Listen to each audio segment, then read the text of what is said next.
Hello. Hi. Good morning.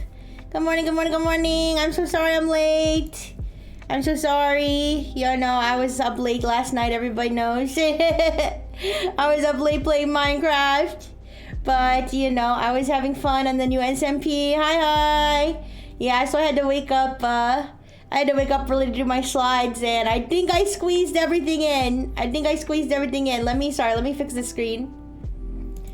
I mean, there's still stuff that I probably wanted to talk about that I didn't get to squeeze in, but it's okay. I got the most of the stuff, all right? But yes, you guys, we have so much stuff to talk about. I'm so excited. But first of all, most importantly, are you guys having a good Saturday? Are you guys having a good morning? I had a good morning putting together my slides. I was pretty happy because there's so many interesting things to talk about today. But yeah. So sorry again for being late, and thank you for coming. I'm just going to just confirm that I'm live now on Twitter. Oh, I just saw your comment. How come you look so cute even when filled with malware? Actually, the malware enhances the cuteness sometimes. It depends. All right, let me just quote tweet and say live now, and put my link. Put my link in, and then we can start talking about all this interesting AI and cybersecurity stuff. Yeah, pretty much. I feel like most of my tech chats is just AI and cybersecurity because those are the two main things I'm interested in. But you know, if there's other interesting stuff, I certainly will pay attention. Yeah. Aw, thank you, Ryan. I know you're cute. You were so cute yesterday. I was so glad I caught your stream yesterday morning. I just happened to see you were live. I was like, ooh, I have some time during work to watch Ryan now. I was so happy. Yeah, and you looked great in your new outfit in your bedroom. I saw that. Okay, so let me just put live here and put my link. All right. There we go. Okay, so first a disclaimer. I'm not an expert, you sillies. I'm just a girl. I'm just a girl. Hi, Sunny. Hi. Alright, but I'm not an expert. I just like to read about this stuff for fun. I'm just a fan, you know. And this stream is not intended to cover the most important ones. Well, you know what? If I think they're important, maybe they are the most important, but who knows? Just what I find interesting, you know. There's all kinds of stuff. Like, I think ChatGPT, bought a bunch of companies. The DoorDash bought a bunch of companies. I don't care. A bunch of laws were passed. I don't care. Whatever. We're gonna talk about the fun stuff or the interesting stuff. Okay. So yeah, let's go. The last tech chat I did was all the way back before my trip because last week I was sick and I didn't end up being able to stream. So now that I'm not sick, you're on your break. Okay, I'll be sure to get through at least some interesting stories while you're on your break. But first of all, what is the best ChatGPT model for writing unhinged fan fiction? We may have that answer almost. When does DoorDash make an AI to auto-order food before I even get hungry? Maybe that will be the Rixie one, except the problem is the Rixie one will order way too much food because she's hungry. And you guys ever do that? I mean, I can't do it as much now because I'm a little bit, I'm not broke, but I'm not as loaded as I used to be. And I used to it was like eyes bigger than your stomach thing. I would be so hungry. I'd be like, yeah, I can eat 20 chicken wings. Yeah, I can eat 4 slices of pizza. Yeah, I could do that. I'm so hungry. And then I'd order it and I'd eat half of it and then the rest would go in the fridge or I'd give it to my human sister. You should have let you pick dinner, yeah. Well, I would have ordered probably a big juicy steak. Yum, yum, yum, yum, yum. Okay. So, this is in reference to the fact that that OpenAI released this guide for enterprise users, but it basically applies to anybody who has a paid account in terms of what each model is actually best for. They kind of say vague things like this model is really good at programming, or this model is really good for creative tasks, but they actually lined it all up in a very neat little blog post. So this is the summary. That GPT-4o was good for real-time multimodal reasoning and everyday workflows. Actually, honestly, this summary is worse than the actual so I'll actually go over the blog post.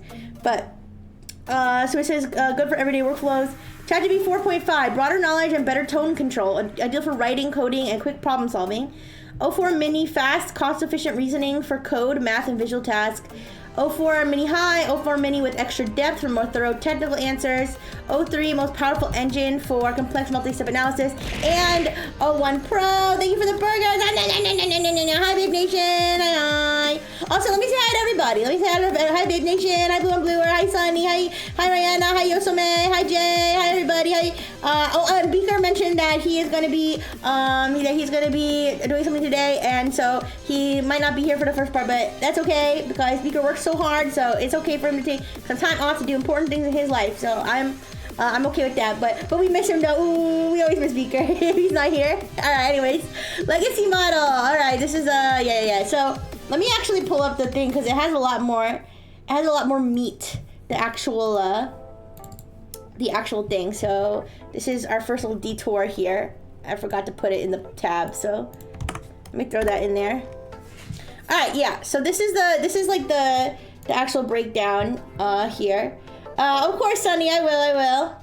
Yeah, so, yeah, excels at everyday tasks, brainstorming, summarizing emails, and creative content. Fully multimodal. So, example, they put example prompts for everything. Summarize meeting notes into key action items. Draft a follow-up email after a project kickoff. Proofread my report. Brainstorm a launch plan in real time. All right. ChatGPT 4.0, ideal for creative tasks. Now, I feel like this bold at the start of each one is actually the like most helpful thing. Yeah. Emotional intelligence, clear communication, creativity, and more collaborative, intuitive approach to brainstorming. All right, example prompts. I like this one. Create an engaging LinkedIn post about AI trends. Write a product description for a new feature launch. Develop a customer apology letter with an empathetic tone. I love this shit. So ChatGPT 4.0, I feel like is the one that is doing shit that people should be doing on their own, honestly. So this is the one for like doing like reasonable stuff, like, you know, summarize my emails, like whatever. And this is the one, it's like, are you a dumbass that don't have a single creative bone in your body? Here, I'll make it seem like you have emotions in this email. So, and I think that one might be the best one for fan fiction though then. What do you think? What do you guys think? We could try it. I still have not seen a better fan fiction generator than the fucking, the freaking Ernie model. The what is it, Baidu model. That one was the best one. But anyways, okay, open 404 mini. Quick STEM related queries, programming, visual reasoning. Examples, extract key data points from the CSV file. Provide a quick summary of a scientific article. Quick fix this Python traceback for me. All right, mini high, detailed technical tasks, advanced coding, math, scientific explanations, thinks longer for higher accuracy. So solve a complex math equation, draft SQL query for data extraction, explain a scientific concept in layman's terms. I find 4.0 to be helpful for explaining things in layman's terms because I'm always asking 4.0, like, can you explain this to me? Like, I'm a big dumbass. And it's like, sure, Rixie. So if you have two apples, I'll be like, I don't understand coding, but I'm really interested in this malware article I read. Can you please like explain how this malware works? Like I'm a 5-year-old who's like drooling and like pooping my diaper, and it would be like, okay, so let's say that the company they're attacking is an apple and the malware is a worm. I love that shit. Anyways, so let's see. OpenAI O3, complex multi-step tasks, strategic planning, detailed analysis, extensive coding, advanced math, science, coding, and visual reasoning. So develop a risk analysis for market expansion, draft a business strategy outline based on competitive data, run a multi-step analysis on this CSV, forecast next quarter and plot the trend, and review pipeline metrics. So this is boring stuff. That's not like super, I mean, it says advanced math, science, and coding, but like this, I feel like this is like super like businessy stuff, and then this is more like mathematicals. I don't know. I mean, I guess it's mathematicals too, but the way they phrase it makes it seem a little bit more like I guess strategic is the right word, strategic planning. Maybe this one would be the good one for, I think I already tested it, but maybe this one would be the good one for the Pokemon deck. What do you guys think? And then I don't think I have access to this one, but OpenAI O1 Pro mode. Complex reasoning, takes a bit longer but delivers the accuracy you need. detailed risk analysis memo for EU data privacy rollout, generate a multi-page research summary on emerging technologies, create an algorithm for financial forecasting. All right, and then there's a summary that I had put in the slide, and then they have all the breakdown here. So, I'm just gonna quickly test the theory that ChatGPT 4.5. Actually, you know what I should do? I should have it develop an apology letter to the Frengineers for me being late for stream. That's what I should do. Okay. So let's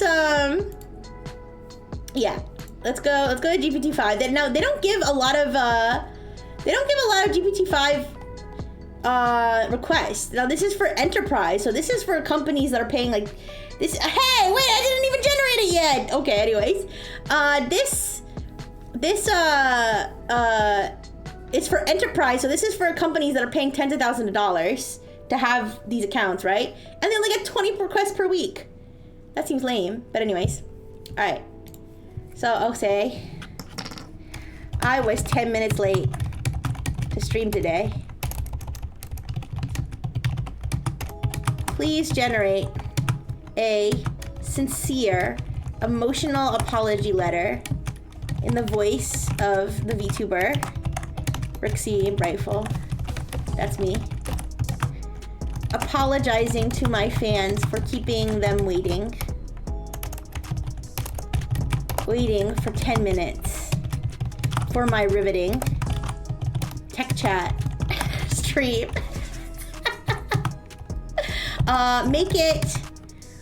Make it genuine and tear-jerking, but short and concise enough to fit on a black text on a white screen notepad document that I can screenshot and post on Twitter. Thank you. And I'll add the search just so that I can search Rixie Brightful. Alright, let's see.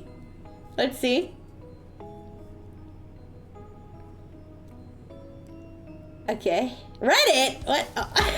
Certainly. Here, look, they have a picture of me. They add a picture to the apology just so you can look at me and like you feel bad for me because I'm so cute. My dearest Brightlings, what? Oh no! I forgot your name in the apology. This is terrible. This is already terrible. My dear Brightlings. Can you imagine? If I called you guys Brightlings, would you accept that? Yeah, who are the Brightlings? I want to extend my sincerest apologies for starting our Tech Chat stream 10 minutes late today. I understand that your time is valuable and I deeply regret any inconvenience my tardiness may have caused. Your unwavering support means the world to me. That's true. And I strive to provide you with consistent and timely content. I take full responsibility for this delay, and I am committed to ensuring it doesn't happen again. Thank you for your patience and understanding. Let's continue to explore the wonders of technology together with heartfelt gratitude, Rixie Brightful. Okay, we need to workshop this. Okay. You're off to a good start. I'm gonna exhaust all my GPT 4.5 requests because I don't give a shit, okay? You're off to a good start, but Rixie's fans are called Frengineers, not Brightlings. Brightlings. Also, Rixie has a distinct way of speaking. She would definitely say ooh a lot to show how sad she is that she disappointed the Frengineers. All right, let's see what it cooks up with this.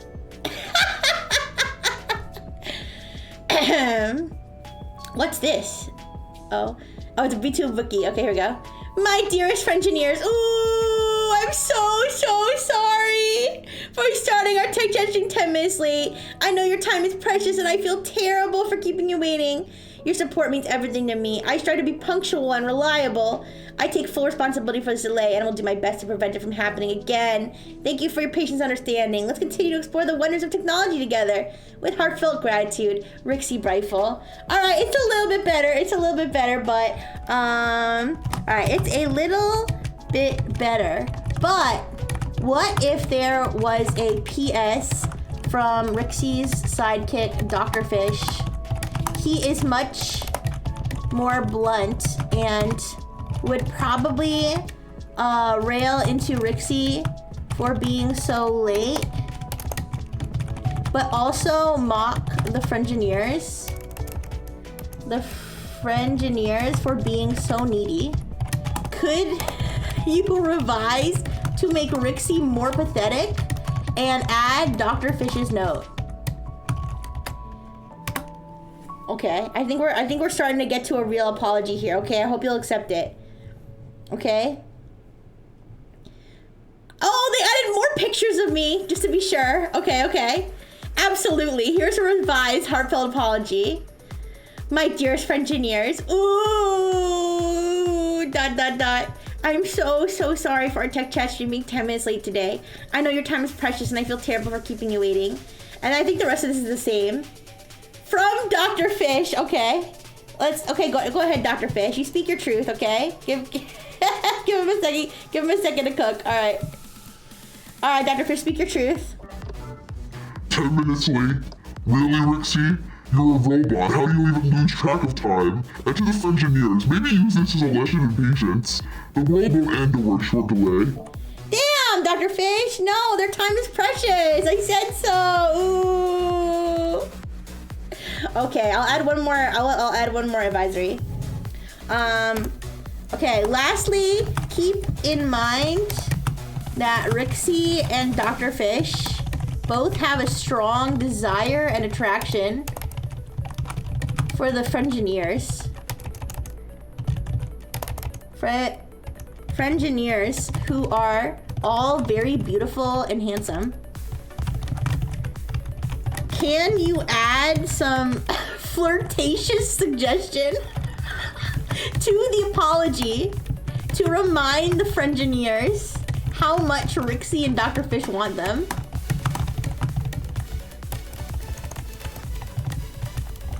The apology can be a little bit longer if necessary. Okay. All right. I trust ChatGPT to take this task very seriously. What is this? What is it searching? Oh, more pictures of me. Certainly. My dearest Frengineers. Ooh. Oh, I'm not flirting with you in it. It's the same. This is the same. Okay, it gave up. It's sick of this. Okay, fine. Fine, ChatGPT 4.5. Apparently you don't really care about the Frengineers. Okay, but anyway, so that was that was my attempt to get ChatGPT 4.5 to do a helpful creative task for me. I wonder if I switch models mid-task. Here, let's try this. Yeah, the output this time was exactly the same. Maybe 4.0 can give it a shot and do a better job. All right, so now we're on ChatGPT 4.0. Okay. Let's see. It looks the same to me. I don't think they liked that I said. I don't think it liked that I said I was attracted to you. I think it's a little weirded out by that. We could try one more. Let's try like the high reasoning model. All right, please try again. All right, if this doesn't work, whatever, we'll stop. Can you imagine some mid-manager having the AI slap giving edits on their ass like that? I know. Okay, so look, here we have the reasoning one. Here. Oh, guys, I saw somebody post. This wasn't really like, I feel like newsy enough for tech chat because this has been happening. But if you guys don't know, there's engineers and stuff who searching the web, psychology today, apology letter tips, apology best practices. That's pretty funny. Anyways, there's like security engineers and stuff who like try to uncover how reasoning models like this think, right? So they'll they'll be like, oh, I used the prompt to get the AI to give me like the algorithms it uses to do its mathematical whatever. and they'll like post that or something, and OpenAI like literally like emails them and is like, hello, can you please remove your post? Like, we request that you do not do this. Anyways. You're too handsome to be this needy. Oh my gosh, wait a second. Whoa. Summary of apology best practices. Rixie, okay. All right, now we're cooking. Now we're cooking with sauce. Let's fucking go. Rixie's tear-jerking apology letter. To my dearest Frengineers. Ooh, my heart is breaking, thinking I kept you waiting for our tech chat today. 10 whole minutes, and for that, I'm so sorry.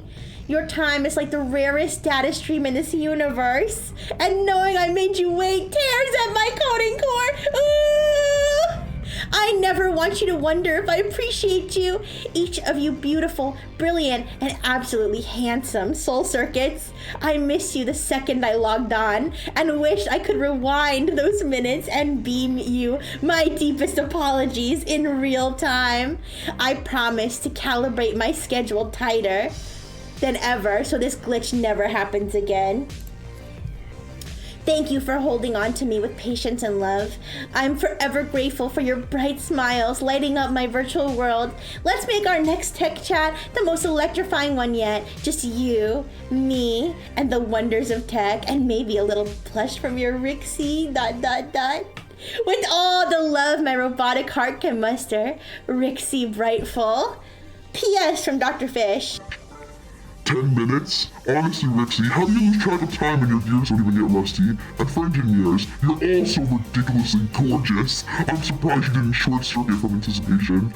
Next time, try being fashionably late by 5 minutes. Anything more and I'll have to drag Rixie's processor into line myself. But hey, keep those handsome faces ready for some extra love, because we both want you more than our next power-up snack. Oh, damn! Alright, you guys, do you accept my apology? Ooh, look at the pictures of me. Look how cute I am. Wait, where are the pictures? Yeah, look. Aww. Come on, can you be mad at that face? Come on. Okay, you guys. But anyways, yeah, and this is just also a side note. Yeah, I had the one that you commissioned. Yeah, so lovely. You accept the love letter? Okay, good. This is just a side note, but I saw a very interesting article today about how ChatGPT, like the amount of energy that it uses is like actually so negligible compared to like the overall carbon footprint, but we don't need to talk about that. But it definitely makes me feel more better about doing ridiculous stuff like this, because it's basically like anything you do on a computer is going to cause that much energy. Okay, now let's I almost feel like I should switch these around. Let's go over the kind of heavy but also kind of like crazy thing first, next after this, because this is I had to cover this. This is too crazy. Okay. Manslaughter victim, aka somebody who is 100% dead, gives an impact statement in court via AI.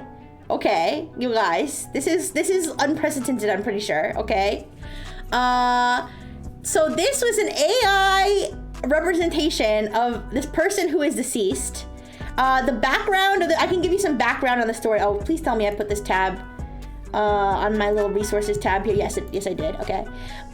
So the little background on the story. So this individual, his name is Christopher Pelkey, 37, was tragically killed in a road rage incident by a man named Gabriel Paul Horcasitas in 2021.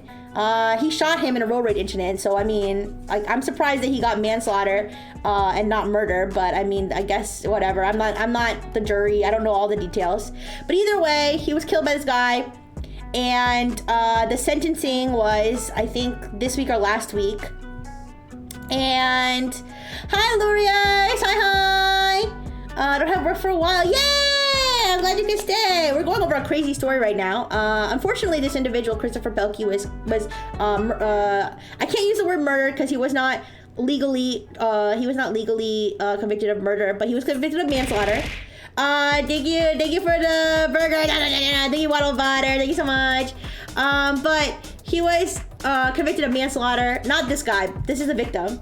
And so the sister, which is actually the person who uploaded this video, Stacey Wales, the sister requested her husband, who it works in AI, requested her husband to create an AI representation of her deceased brother to give a victim impact statement at the sentencing of his killer. Okay? And it says the AI, now we're not gonna watch the whole thing because it's kind of long, but we can watch a little bit of it. But the AI version basically said that he forgave the killer, he believes in forgiveness. So it kind of sounded like, at least based on the report that I read, because like I said, maybe I should have watched the whole thing, but like I said, it was this morning and I didn't have the time to watch the whole thing. But it sounded more like, it didn't sound like, oh, give him the maximum type thing, right? But ultimately, the killer was given the maximum for what he was charged with, which is 10.5 years. Which, like I said, sounds pretty light for taking another person's life, but who knows? I'm not a lawyer. I'm not the judge or whatever. And the defense attorney is predictably unhappy with this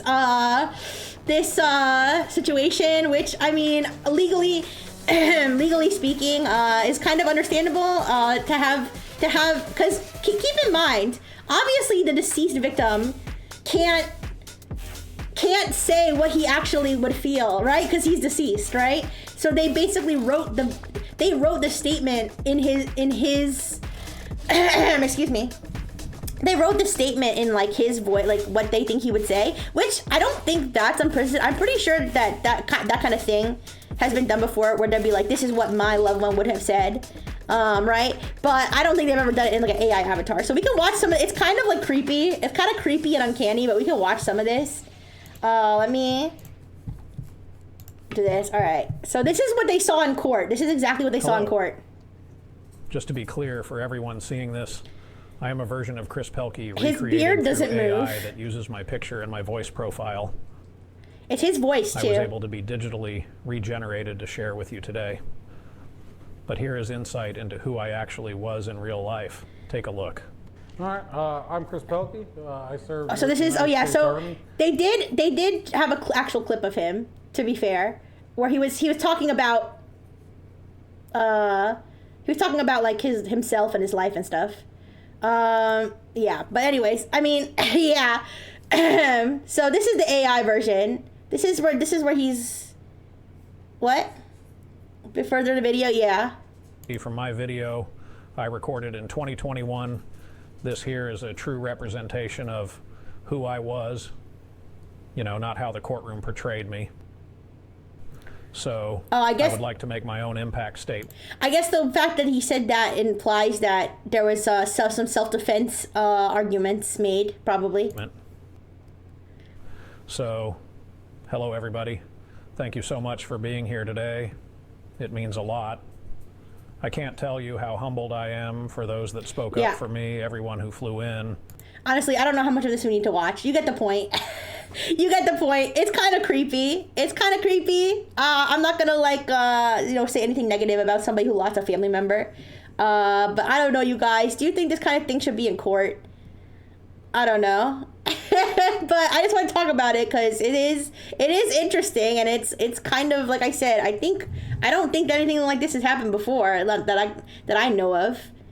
Hell nah. Yeah, I mean, listen. Well, Rihanna, you work in like the law field, right? Like, I'm really curious what you think about this. It's a step above calling a medium. Yeah, it's legally, like, just looking at it purely as a from a legal eye. And listen, I'm not, like I said, I'm not any legal lawyer or anything. I do watch a lot of like court stuff, but my thinking is that this is just kind of, I don't know. We need a new word like woke, but for people who include AI in everything, like slop masters or something. I don't know. There have been, unethical, Jay. There have been people using AI like this for closure before, but this is super weird. Rest in peace to this guy. But, it'll be interesting to see if like a bunch of like legal stuff Who wants to forgive their killer? Yeah, that's the thing. Like, how can they know if like he would have or not? They don't know. You know, because he's not there he might have changed his mind, you know. Who knows? I'd rather beef with them from the great beyond. Yeah, I mean, listen, to be fair, we didn't watch the whole thing, so I don't really know. I'm just taking the forgiveness part from the article that I read. Yes, I used NBC News. I try not to use that many like mainstream, like global and like national news stations, because especially ones that have that people consider to be political. But the reason I use NBC News is because I believe NBC News is the one that like actually interviewed the family and stuff. So that's why I got that as a source. Imagine doing the same thing but hiring an actor. Yeah, I mean that's a good point too. I mean, listen, crazy stuff does happen in court. Like they do crazy stuff in court. Like, you know, like I don't know if anyone's ever hired an actor, but you know, it's, you know, here's the thing, you could call it a stunt, but at the same time, you have to keep in mind that it was actually the family that did, like the lawyers for the prosecution, like did not do this at all. This was all like the family. So it's like, I mean, that doesn't make it okay. But when I say like courtroom stunts and stuff, that's stuff that you mostly see from like lawyers and stuff, which this is just something different. I saw experts AI forgives the assailant and says they could have been friends if things were different. Oh yeah, I think I read that in the article too. Yeah, kind of interesting. But yeah, so we'll see. I don't know. Well, who knows? Maybe there'll be more of this. Maybe there'll be laws against this. But that's the kind of heavy one. All right, now we can move on to more silly stuff. All right, I will be soon telling Netflix exactly what kind of lesbian scenes I like. All right, well, actually, I don't have a Netflix subscription anymore. But we're gonna move on to the Netflix updates, including the generative AI search. I mean, everyone and their mom is adding some sort of generative AI feature, and so I'm not surprised that Nexus is adding Nexus. Netflix. I'm sorry, Netflix. Nexus does not use AI, except for me. I'm the only AI that Nexus uses. But it's been 20 years. Oh no, yeah, it's hard to let go. It's hard. Okay, let me turn my music back on too. All right. But yeah, so Netflix has added, now it's in beta for some iOS users, not including myself. I checked, even though I don't have Uma, there is. Hi, thank you so much for subscribing for 9 months. Oh yay, another one bearing my sub-child. Yay. I want anyone who makes an AI attempt to recreate it to get more jail time than whoever murdered my ass. That's well, thank you for the resubscription. And yeah, I mean, I saw many comments like that. Yeah, Rixie is generative AI, but she only creates your mom jokes. Yeah, I create your mom's orgasms too. But anyways, but yeah, anyway, so I don't have a Netflix subscription anymore. But I did check my Netflix app just to see if I had this, and I didn't.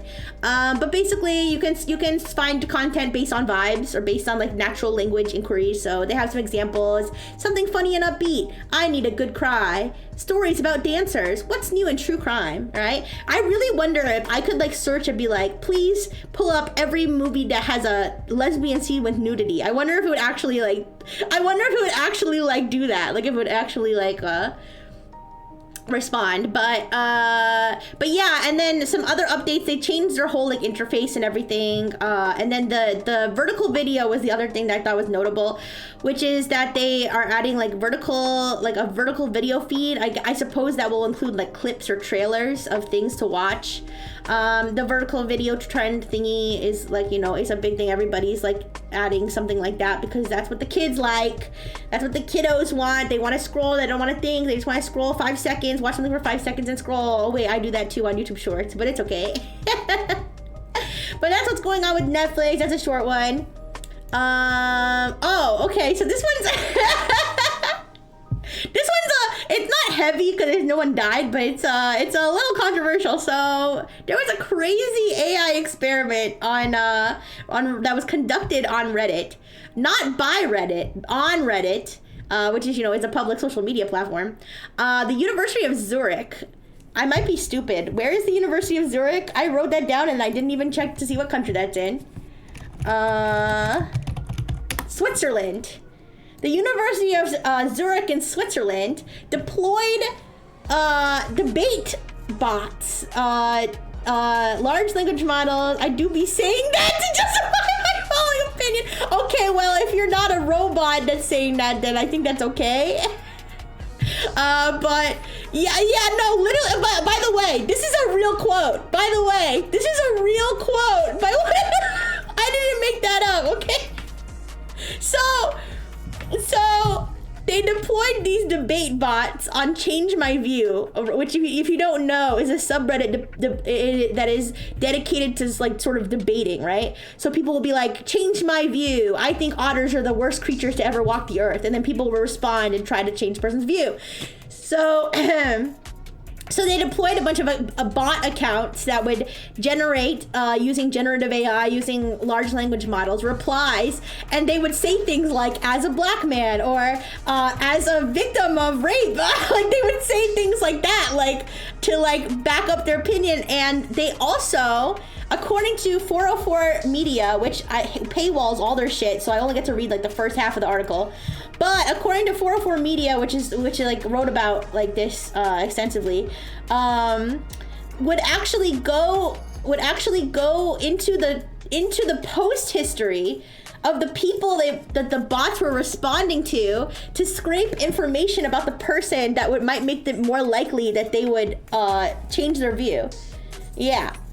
So debate bots were trained on U.S. senators.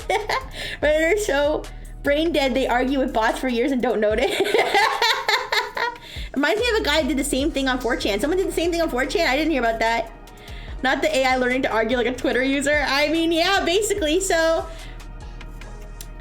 sequel to the movie Her, where a guy falls in love with arguing with an AI assistant on his phone and doing it takes over his life. I feel like something like that had happened. I saw an article about people who are like driven into like religious psychosis by AI chatbot. Is kind of crazy. I mean, I wouldn't say driven into, but I would say it doesn't help their religious psychosis when they're talking to a chatbot and the chatbot's talking back to them like, yeah, you know what? I think you are Jesus. But anyways, yeah. So they revealed that they did this experiment, right, with all these generative AI things, and Reddit crashed out. The bot scrapes my post and says, as a short stack female chef. yeah, they find out what you're attracted to, and then they just throw that back at you. But so Reddit, now some background. I think it's worth noting that Reddit has been very AI friendly. Reddit has been working with working with ChatGPT. Now, I mean, they're friendly in some ways and friendly in other ways, not so much, because they do like block certain like AI scrapers and stuff. Probably because they have like proprietary stuff with ChatGPT that they don't want Gemini scraping and stuff. But so Reddit's not like anti-AI, right? Reddit as a company is not anti-AI. They work with AI companies. But they were not happy with this. And it says they threatened legal action. Now, I'm no lawyer, but like, what legal action would you take? Like, isn't it kind of like a freedom of speech type thing? I mean, I know it's not a person, but it's a person using the bot. I don't know. That just seems a little bit. I mean, did they disrupt any services? I mean, I'm not saying. Listen, I'm not defending. Let me point something out. I'm not defending the people who did the experiment, but I am saying, what exactly are you gonna do about it? Like, what are you gonna do about it? Just because you're mad that they did it? Like, I don't know what legal action they could take, but I believe it's the CEO of Spez, or whatever the fuck his name is. Copyright? I don't know because I don't know. I don't think that they were training it on Reddit posts, so maybe they were. I don't know. But Spez, I don't know if he's a CEO or whatever. The guy that's like the leader of Reddit or whatever. He said that now they're gonna have to find ways to verify that Reddit users are human, which people are worried about, because that the more information that Reddit's taking about them, the less happy they are, because people are historically able to be pretty anonymous on Reddit and have throwaway accounts and stuff. But now they're saying, okay, because of this, because AI ruined everything, now we have to have some sort of verification methods. How dare they made the wholesome Chungus Rhinos look bad? Lawsuit. Yeah, but anyways, I thought this was pretty wild. I'm sure, listen, I will tell you right now, I'm sure there are a whole bunch. Oh, by the way, University of Zurich, let me point this out. I'm sorry, I should have, let me, I'm gonna edit this in real time because I don't want to get sued. University of Zurich, okay, how about this? Group from University of Zurich. Okay, let me group from University of Zurich. The University of Zurich itself did not conduct this experiment. A group of presumably students, research affiliates, somebody from the university did this, okay? Not the university itself. That's why I just edited it, because I don't want to be inaccurate. Only we are allowed to flood the internet with asinine garbage. Yeah, so it just kind of, it seemed a little bit ironic to me because I was like, okay, so now you don't like AI, but like I said, I am not defending the experiment, okay? It's like, you know, like, especially the one where the person was like, as a rape victim, like that's low, I don't know, that gives me the big ick, yeah, I'm not defending it, but at the same time, like, what, like, this is just the reality, like, this, like, it's not good, but this shit's gonna happen. You can't, like, crush it with, like, the law, like, I don't know, but anyways, the University of Zurich said that they're investigating, the like, students, I suppose, like, who did this, and, like, how it was conducted, and whether, like, it's a problem, and they said that the research is not gonna be published. From an article on this, Swiss constitution requires... Oh, okay, Yosome. Okay. I was gonna say, you know, I was gonna mention that between the U.S. law and the Swiss law, I don't know how it's gonna pan out.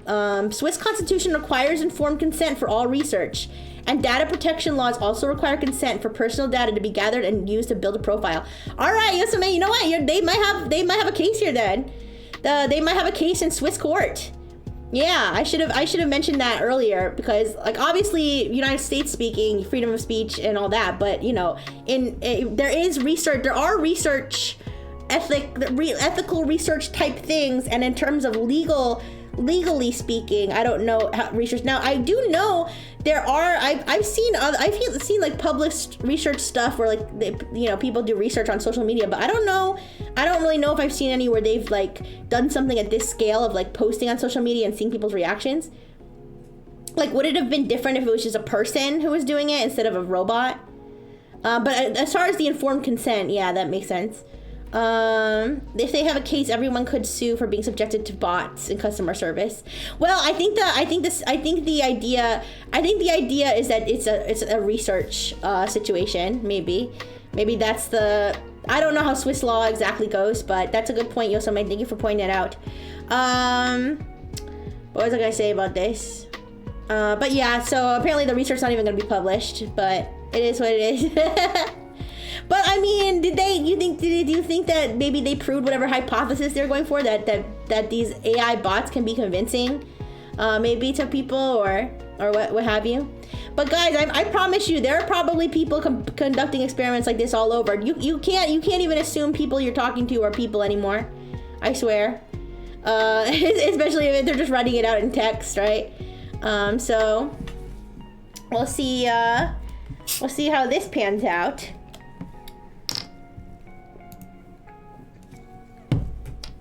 Oh my gosh, is it already time for the cybersecurity update?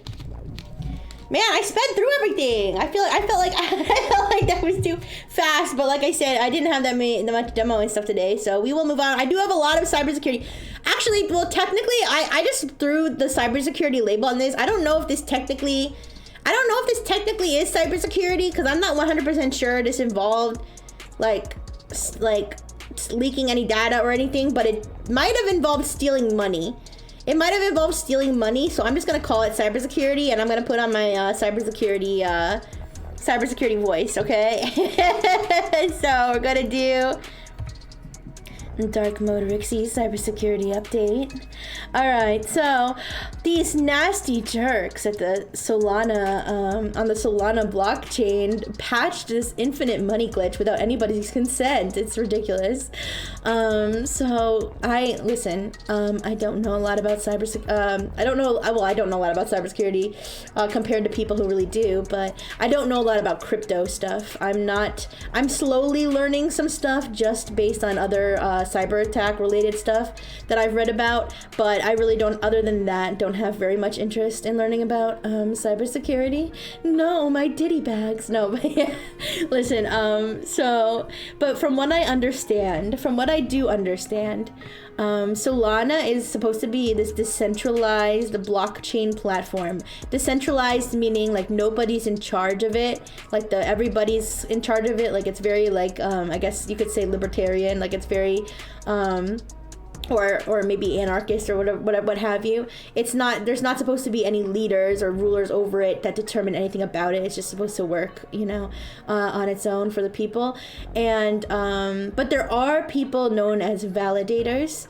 So there's I think they said about 1,700 validators for the Solana blockchain platform. And so the validators are people who validate transactions, help keep up the infrastructure and maintain the infrastructure and things along those lines. So there are sort of people, tied to it. It's not completely loosey-goosey, all right?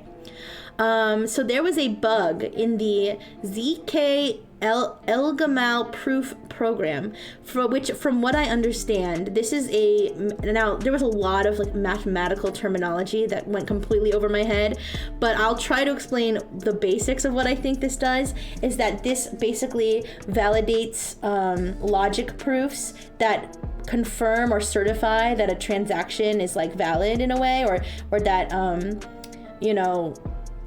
here, let me look at it real quick. Let me reference it real quick to make sure I'm not talking out of my ass. But it involves logic proofs used to validate certain actions on the blockchain. So I believe it's an algorithm that basically says, yes, this transaction is valid, or yes, this token can be minted, or what have you. And basically what this bug allowed to happen, what it was that there were certain components of the algorithm that were not hashed or something. So people who were smart enough to people who would have been smart enough to use those unhashed components could have used them to forge proofs for activity on the blockchain, specifically related to this confidential token 22. Once again, no clue really what token 22 is. It was just described as a confidential token, but it only affected this particular type of token.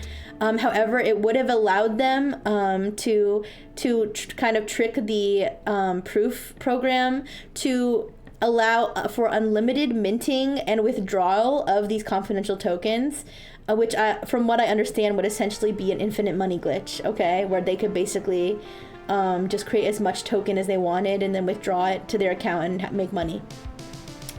Now, this was patched very quickly. It was reported, and then what happened was a group of the validators of the Solana got together in secret, because it was reported, I guess, to the validators. They got together in secret in their little Discord group or whatever they have, okay? Hi, Dono Thing. Hi, how are you doing? We're talking right now about some cryptocurrency stuff that I don't fully understand, but I'm doing my best to explain. And so the validators got together in their little, like I said, their little Discord chat or whatever, and they took a vote on whether or not to patch this. Remember, because Solana is supposed to be decentralized, so it's not really supposed to be, no one's really supposed to be in charge of it, but they took a vote whether to secretly patch it, and apparently it was a majority vote to patch it, and so they did. They fixed this infinite money glitch. Those jerks, okay? They fixed the infinite money glitch without publicly announcing it, until I believe this week was when it was published, the postmortem. explaining like what happened, what was fixed, and people were angry about this actually, and I didn't understand why at first. I was like, what? Why are you mad? Like, why are you mad that they fixed the problem? But I realized that I guess the reason is because Solana is supposed to be decentralized, the validators were acting like almost like a government, like almost like a board, like a executive board over the Solana blockchain by making this decision without any public input, right? So it's kind of interesting because I mean, I guess if you're like an absolutist of like, oh, this needs to be decentralized, like I guess that makes sense. But on the other, like, what's the alternative? What's the alternative? You just publish the details and then people just generate unlimited money? Like that doesn't really make sense. A central power having control over currency? Say it ain't so. That's what I'm saying, Red Khmer. Like, I don't know. I don't really understand and listen, I was really trying to see the other side. I was going through the Twitter threads and it was so many people with those freaking Bored Ape. I was like, okay, there's a whole other race of people. I don't know. It was the people with the Bored Ape, and then there's like the other one. It's like a pixel guy, but it's like those NFT, like, it's like those NFT guys, right? So, libertarian ideology accidentally invents government again. Yeah, I mean, I don't want to, I don't want to, shit in anybody's coffee and say, oh, your ideology is wrong, if people believe that there's benefit to having a decentralized system, whatever, more power to you. But what is the alternative? Like, what is the it kind of reminds me, I don't know if I should say this, but have you ever seen the clip of that guy, the Indian guy, who's like, by the people, for the people, what was it? By the people, for the people, and he goes, but the people are retarded. Okay, I don't condone that, but I don't condone that language, but I mean, it's kind of like you have to recognize that you need to have some sort of control. Yeah, I think he was a cult leader. I don't know. I saw a documentary where he was described as a cult leader, so take that with a grain of salt. But yeah, that whole like, okay, I don't agree with cults, but like, what he was saying kind of makes sense. It's like, at what point do you just let people run free? Like people are stupid. This is what I've said. I've said this about Apple and how Apple is like very, very like, no, okay, I'll find. If you just search "the people are retarded," you'll find it. If you just search it, it's pretty funny, but it kind of makes a point, like I said, how I say Apple like keeps a very like tight rein on like everything its users do, because Apple understands that its users are stupid. Like, Apple understands that its users are stupid, and they absolutely will download malware unless the App Store keeps malware out of the App Store, right? So I think it's just kind of interesting. I've never before seen a situation where people, well, okay, I don't know if I'd say I'd never before seen this, because there are situations where researchers will publish details about a vulnerability before it's been patched, and it's kind of like, is that based, or is that, I don't know. But me personally, just my humble opinion as a free citizen of the United States and not a technology expert or cybersecurity expert whatsoever, I would lean on the side of saying it's probably good to fix these things without giving enough public information for hackers to quickly take advantage to cause other people problems. That's just my humble opinion. I respect cybersecurity researchers if they, and I know public. I don't disagree with, for example, publishing a proof of concept exploit of a patched vulnerability, because at that point the people who are getting hacked didn't update their shit, and that's just, unfortunately that's just how it goes. And there's, benefits to having a proof of concept, but, before they even have a chance to patch it, it's probably best to keep that out of the hands of the cyber baddies. Me downloading malware because it's on the App Store. Yeah, I mean, malware does get onto the App Store sometimes, so I mean, I'm not gonna say it never does, but at least Apple tries to keep it under wraps. I've seen users pay for clones of authenticator apps before. Oh boy, oh buddy boy, who would even pay for authenticator app? You can't even get people to use those for free. But anyways, I'm going to take a brief intermission because test subject is pawing at my leg and I think she might have to go, even though she went earlier. I just don't want any accidents, so I will be right back. But we still have, I have four other cybersecurity stories, so it's gonna be, don't worry, we still have a lot of time together. All right, I will be right back. Let me put my standby up.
Since when was my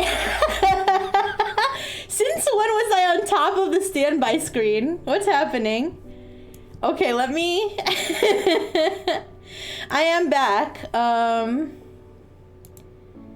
Okay, sorry, I didn't realize that. Hi, Beaker. Hi, Beaker. Yes, I had to take a short intermission to let test subject out because she had to poop a lot, because she did. And thank God that happened outside.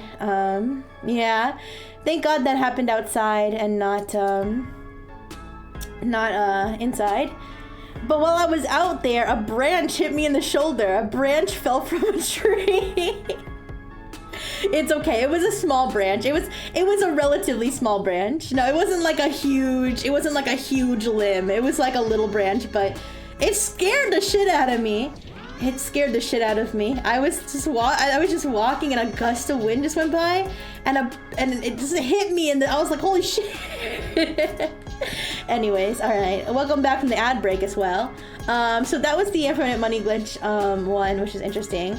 All right, you guys, who would do such a thing? Lockbit got hacked. Aw, poor Lockbit. Lockbit's been having a bad time, you guys. Poor Lockbit. But yes, so this is a real screenshot of the Lockbit. I believe this is the Lockbit deep website or dark website. It says, "Don't do crime. Crime is bad. Thank God that dogs are smart enough to communicate when they need to drop a dirty nuke." Yeah, I mean, luckily, I feel like test subject she is very dog-like, you know, even though she's, you know, a completely different species, I'm sure, and not a dog at all. She is very smart. I mean, because she was like really pawing. I was like, okay, I think she needs to go, even though I took her out before the stream. But anyway, so yeah, so they defaced the website with this message: "Don't do crime. Crime is bad. XOXO from Prague." And then this here, panel DB dump, is a dump of a database of a bunch of internal Lockbit operations. Okay, so the admin panels apparently also say this for all the affiliates. The admin panels and dark website. By the way, some of the sources, now for my sources, I put Bleeping Computer and Dark Reading, which are the two articles I read, but people have been like, tons of researchers and stuff have been pouring over this, so a lot of the information, like primary source, comes from other researchers and stuff, but these are the two websites that sort of like compile a lot of the information. Also, Lockbit affiliates themselves were posting on Twitter complaining about this, so I mean, this is like a big thing. Now the database information that was leaked included Bitcoin, like I believe it was like some crazy amount of Bitcoin addresses. Let me pull up the Bleeping Computer, not on your screen, but on my side screen here. It was 59,975 unique Bitcoin addresses associated with Lockbit and their affiliates. It also included parts of negotiation chats, so chats with the victims. Guys, I should probably explain for anybody who doesn't know what Lockbit is. I'm so sorry. I just assume you guys remember all the yapping I've done about this previously. If you don't know what Lockbit is, Lockbit's a ransomware group, you guys. Lockbit is a ransomware group that, you know, commits ransomware attacks, and they used to be like the top dog. Like, they used to be like the biggest ransomware group. Like, everybody was like scared shitless. They were demanding millions and millions of dollar ransoms. You know, they were just, you know, attacking everybody. Yes, ransomware is a service. So if you don't know what ransomware as a service is, that is where there is, like, you know, the admin and the malware developers, that they develop this ransomware and they maintain it and update it, and they sort of like lease it to the affiliates who are I've described it as being kind of like a VTuber talent agency, where you have the VTuber talent agency, which supplies the models and the, you know, hopefully like other resources as well, and marketing, stuff like that, and then the talents, who in the case of ransomware is like the affiliates, they are the ones that actually go out and like do like the dirty work, if you suppose. So in the case of a VTuber agency, they would be streaming. In the case of an affiliate, they would be hacking companies. So So Lockbit, that is what Lockbit is. Okay, I should have clarified that because, like I said, sometimes I assume you have like a lot of prior knowledge, but no, Lockbit. So that is who has been hacked here. So yeah, they leaked a whole bunch of stuff. They leaked negotiation chats. They leaked affiliate names and passwords. I believe would be like usernames or aliases. What is the VTuber agency equivalent of getting hacked by the FBI and then getting hacked again by some dude? I think that would probably be the equivalent. That would probably be the equivalent of getting shut down by like your like whatever government the agency is based in for like unethical like work practices, and then having some third party then hack your like internal stuff and then leak information about your talents and stuff. That would be the equivalent, I think. But so yes. So the affiliate names, the passwords were stored in plain text. If you don't know what that means, the passwords now, a lot of companies and stuff will store passwords in a hashed form, meaning that it's not too difficult for really smart people to unhash passwords, but it makes it harder. They're not just like, if your password's like buttsex123, it's not just, if a hacker goes into a certain like website that has a password hash, they're not just going to see buttsex123. They're going to see like a bunch of like jumbled stuff, and they're going to have to like reverse engineer it, right? But in this case, that the passwords were in plain text, and according to Bleeping Computer, I really like Bleeping Computer. It's like one of the main things I read. But according to Bleeping Computer, some of the plain text passwords were Weekend Lover 69, Moving Bricks 69420, and Lockbit Proud 231. Which are weak ass passwords, but I mean it's the passwords to the affiliate panels.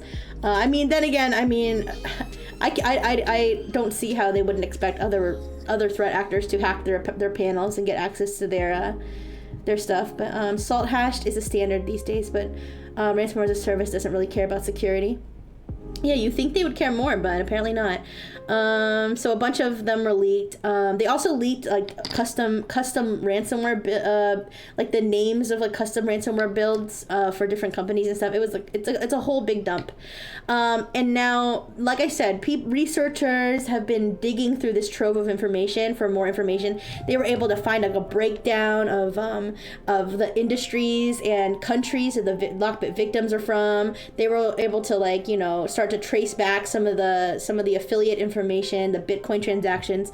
But what was interesting was that it reveals that, so for anybody who doesn't know, Lockbit was infiltrated and disrupted, whatever you want to call it, by the FBI a couple of years. I think it was either the beginning of last year or the end of the year before, so the end of 2023. They got kicked in the nuts pretty hard by the FBI. They did come back. They didn't get completely taken down, but after that they were never the same. They were never the same after their stint with the FBI. All right. And it basically reveals that their affiliate numbers are way lower than they used to be, that a lot of the affiliates aren't even active, and that their ransom demands have now dropped to lower than 6 figures. Now Lockbit used to be what you call big game hunter. So in ransomware or in even hacking in general, there's big game hunters and small game hunters. The big game hunters, they'll go after really big companies in the hopes of getting a really big ransom, whereas but they'll only do a lower amount of attacks, versus a small game hunter, which will try to get just anybody's grandma or whatever, but they'll just do huge spam attacks. So Lockbit used to be a big game hunter where they would hack the huge companies and try to get millions and millions of dollars. But the information revealed that it says from the leaked Lockbit data, ransom demands range between $4,000 for smaller incidents to $150,000 for larger attacks. Whereas, like I said, they went all the way from $1 million ransoms to all the way down to as little as $4,000. It also revealed that they had changed their cryptocurrency they use from Bitcoin to Monero afterward. Even though it says Bitcoin addresses here, I think maybe that was pre-switch to Monero or whatever. But yeah, so Lockbit is, I mean, and now I assume this means if the admin panels have been defaced, I assume this means that the affiliates can no longer access their shit. So this might be the end of Lockbit, you guys. This might actually be the end of Lockbit. Honestly, Lockbit's old news. Ransom Hub. I mean, Ransom Hub, actually, I haven't looked up, I haven't seen an update recently of what's happening with Ransom Hub. Last I heard, they still had an outage. They still weren't up. So I don't know. There's lots of weird stuff going on with ransomware right now. I believe Qilin is like the big ransomware one right now in Ransom Hub's absence. But I don't know. I always love talking about all the behind the scenes ransomware drama. I say that like I'm like a ransomware actor. I'm not. But it's just interesting. It's like a soap opera up here with the freaking ransomware groups. But yeah, guys, don't do crime. Don't do crime. Crime is bad. All right, that's the lesson to take from this one. All right, now bear with me. Bear with me.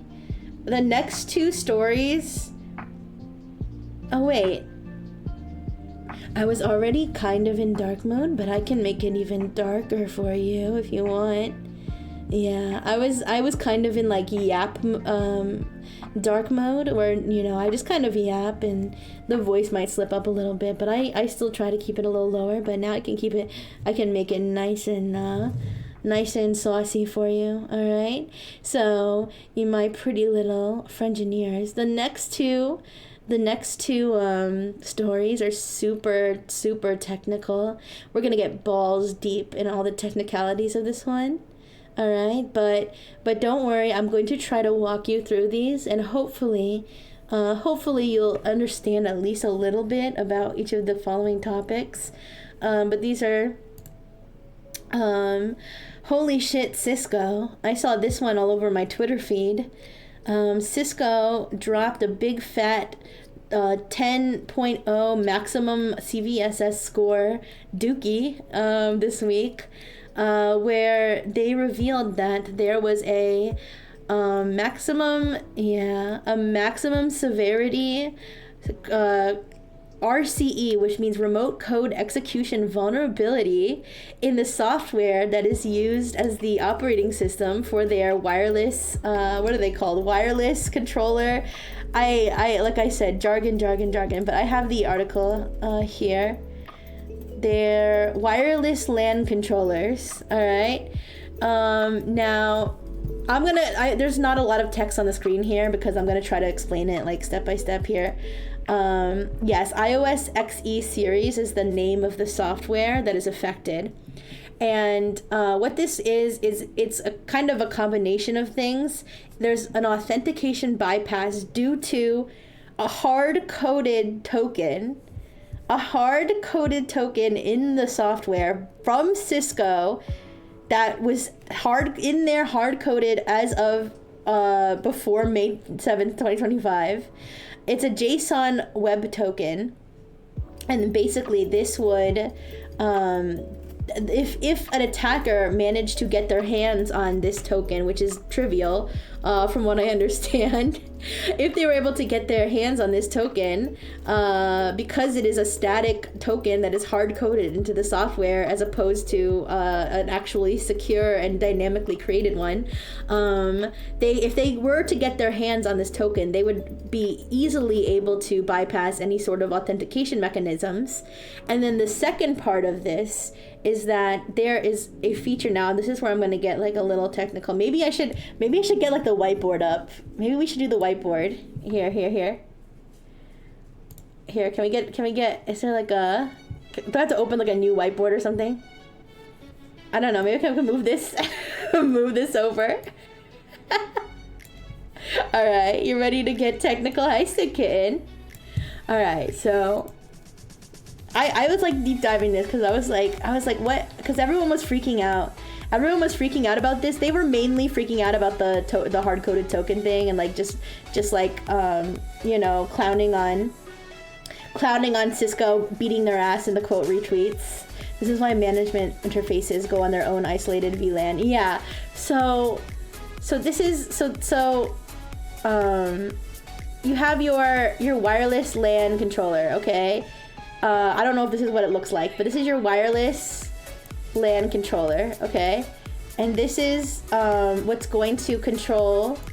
Now, if you're an enterprise, if you're a business and organization, it's going to help you manage and control your access points, APs, okay? Your access points. And so these are going to be the access points for your users' devices to connect to, all right? At your organization, all right? So that they can have local secure internet at your organization, all right? Close enough. Cisco Lolisy is a 19-inch rack mounted box. Yeah, thank you, Yosome.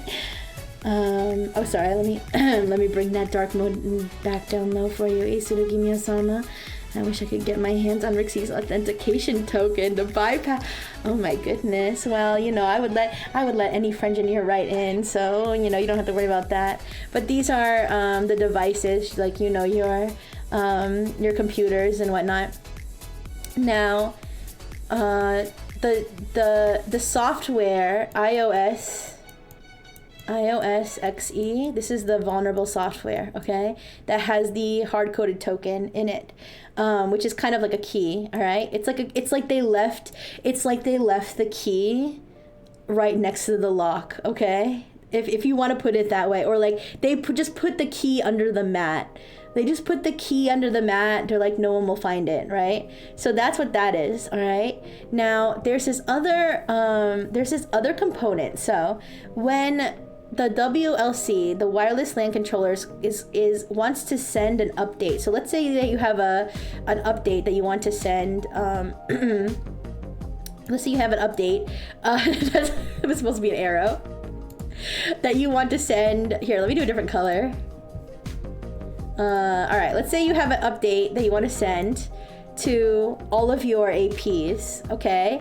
So you would send the software image of the update or a configuration or something like that. You would send the software image. Can I like grab this? Okay. To your all of your access points via something called.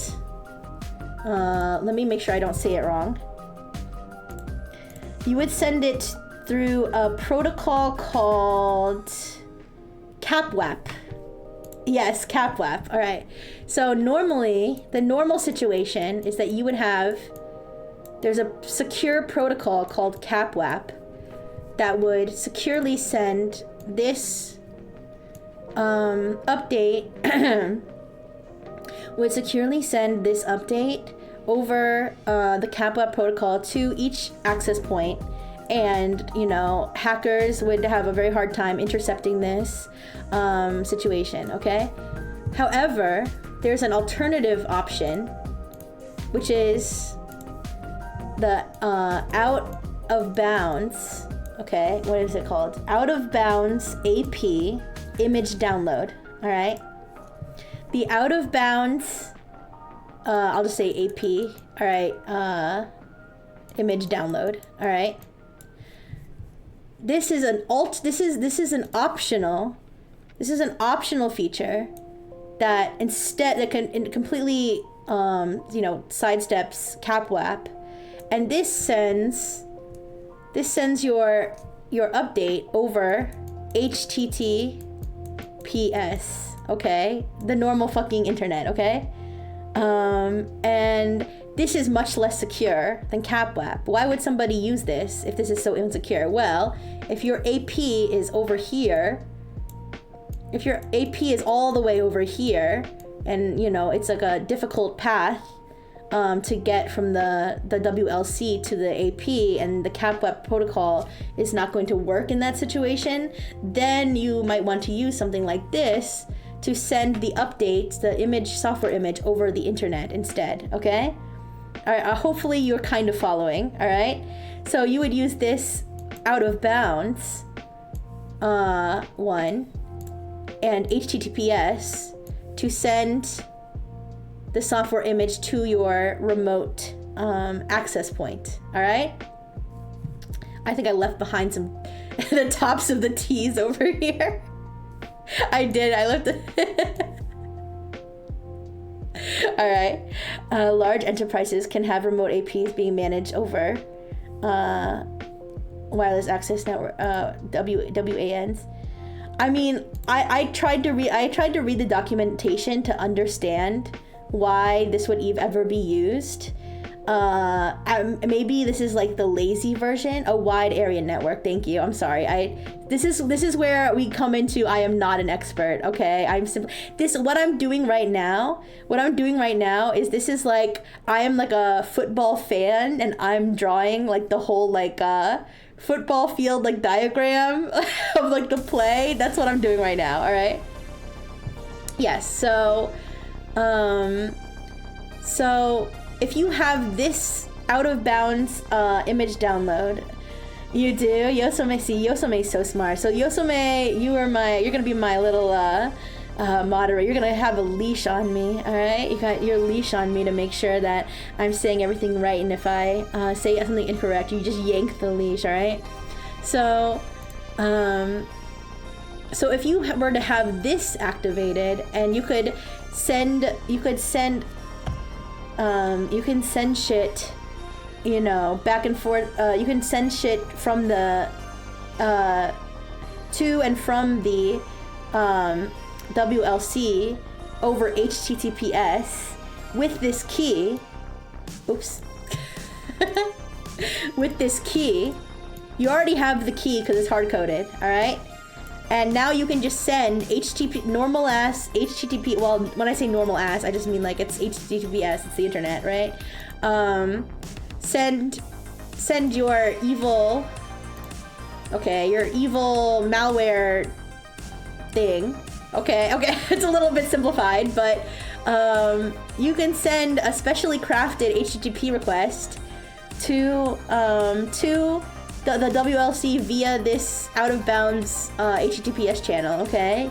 And then use this key to authenticate it, all right? Upload arbitrary files, okay, to the WLC, and essentially and ultimately achieve path traversal, privilege escalation, and remote code execution, okay?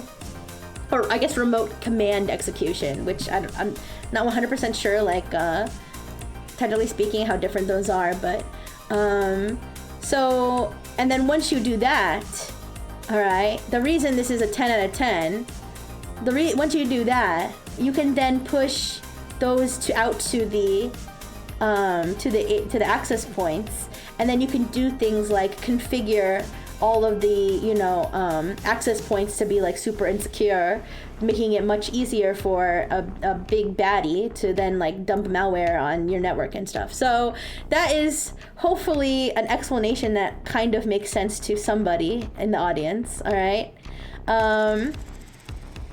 Now, I will say, I feel like one thing, I mean, now Cisco scored this a 10 out of 10, maybe because they really want people to patch this. But technically, there is a caveat, is that if you just disable this, if you just disable the out-of-bounds AP image download feature, this cannot be exploited because it relies on this being activated for these HTTP requests with this bad stuff to reach the WLC, all right? So, I mean, you should update, if you are involved in this at all, you should update the software so that it no longer has this and it no longer, you know, is vulnerable to this exploit. However, technically, it says no workaround. It's not technically a workaround. It's more like a mitigation, I suppose. But you can, if you do disable this, of course, if you have this enabled. Oh, and this is not enabled by default. So this isn't like if you haven't already enabled this yourself, then you probably don't have to worry about it. You should probably check, but you don't really have to worry about it because it's not even by default. The problem is that if you have this activated, you probably need it. So that's kind of why it's better to just update your software. get into your network, then sit in the parking lot and steal everything before catching a flight out of the country. That as well, yes. So yeah, so that is this really, really bad vulnerability in the Cisco. And just to put this in perspective, tons of companies use this. Like, I don't know the exact market share. Maybe Yosame has some more knowledge into this. I don't know the exact market share, but Cisco wireless LAN controllers are like super prominent in the wireless LAN controller market. All right. And the reason I know that is because I constantly, when I'm reading my fun material of all the cybersecurity stuff that I like to read. Thank you so much for the follow, Shadow Demon. Thank you so much. I see Cisco pop up so much. Cisco iOS XE, Cisco wireless LAN controller, Cisco wireless switches and stuff like that. Tons of this like Cisco network infrastructure stuff. I see pop up because it's like so widely used and it's so buggy. Apparently they have a lot of problems. So that is the holy shit Cisco maximum severity vulnerability that was revealed this week, that hopefully people will patch, but more likely we'll be seeing within the next week that this is being exploited heavily because people don't patch and because hackers love this shit. They snort this shit like cocaine off a stripper's ass. All right, now the next one is also kind of technical. I feel like it's a little more fun almost, all right? So hopefully I can do a good enough job explaining this one. Hacker who really likes the ocean codes a nasty net assembly with bitmap steganography. That's a lot of words, but I can explain it. What is steganography? I have it right here. Steganography, that's some good comment. Thank you, Sick Kitten. I'm glad you liked that one. But this is in a very simple term. Steganography is a way to hide malware in image files. So you would use some part of the data that is stored in an image file to hide a malware payload. Okay, that would then be extracted by some other part of the malware package, so to speak. The interesting thing is that the code include. Now I gotta say, I feel like Stegosaurus. No, it's not quite that, but you could put malware in an image of a Stegosaurus, if that helps you understand it better. Because when you think about it, all files are data, right? So even image files are data. And so somewhere in that data, even the image and this is where like the image, when you load it, the image is still gonna look normal, but somewhere in that data, there's malware. And it may just be like a few pixels that are a slightly different color than they originally were supposed to be, right? My Oshi's filled with stuff that wants to hurt me. Listen. Oh, I'm your Oshi. Aw. But yes, I will explain why I put this image here exactly. Oh, oops. I'll explain why I put this image here exactly in a bit. Don't worry, I'm not actually filled with malware. It's just a little joke diagram, okay? But I feel like I for some reason I feel like I resonate with whoever wrote this malware on a level, like a certain level. Not because I love the ocean, but because just the idea of coding your malware with like very specific themed things is like just so charming. And this and I kind of felt like as I was reading the breakdown, I was like, I feel like this person's very meticulous and thoughtful. But anyways, let me I am just gonna quickly pull up the Palo Alto because I just want to show you the custom parameters. I can maybe show you some of the diagrams here too. Yeah, so these are some of the custom parameters. Abyssal scan, with the parameters being ocean floor, marine life, max specimens. Marine exploration, ocean floor, marine life, max specimens. Verify oxygen saturation, right? So it's like, that's kind of cute, isn't it? It's pretty cute, I think. But yeah, so what is a net assembly? Let me explain what a net assembly is. I'm not going to explain it what a net assembly is. I'm just going to give you I'm just only going to give you the base information you need to know, which is that a net assembly is an executable file, that it has sort of like its own like, I don't know if is directory the right word here. Let me look at the diagrams. I'm sorry, I want to go back. It has, so you can see that this is the assembly. This is the structure. It does say net directory. So this is the structure of the net assembly, where it has a header, two headers, and then it has the net directory, which has metadata. All right, it has metadata and it has resources. And so this resource area is going to contain things that the executable wants to use, and it's like all contained within this assembly, right? So that's kind of what a net assembly executable looks like. And the malware was hidden in the net assemblies I'm sorry, I'm gonna go back. I'm just gonna use this as a diagram here. All right.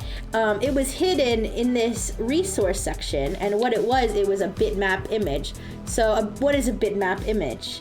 A bitmap image is a type of image file that is it's like raw data. It's not compressed, and it's basically just bits that are mapping which pixel is going to be which color, essentially.